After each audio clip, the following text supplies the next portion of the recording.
Američki predsjednik Donald Trump provodi praznike sa porodicom na Floridi, dok demokrati i republikanci u Kongresu čekaju da vide da li će potpisati zakon o budžetu za federalnu vladu i pomoć ugroženima u pandemiji koja ističe danas.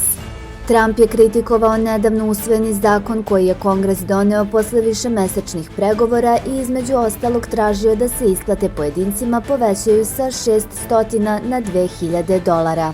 Za pomoć ugroženima u pandemiji predviđeno je $892 milijarde, a predlog zakona koji uključuje i budžet za vladu vredan je ukupno 2,3 milijarde.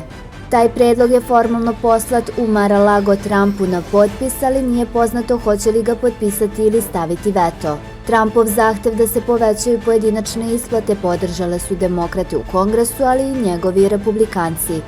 Ako Trump ne potpiše zakon, nezaposleni Amerikanci neće dobiti pomoć koja ističe drugog dana Božića, a preti obustavljanje rada federalne vlade u utorak.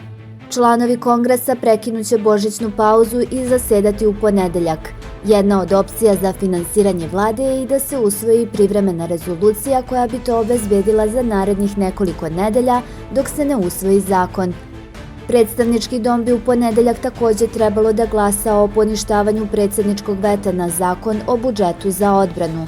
Senat bi o tome mogao da glasa u utorak, a u oba doma je potrebna dvotrećinska većina da bi se ukinuo predsjednički veto.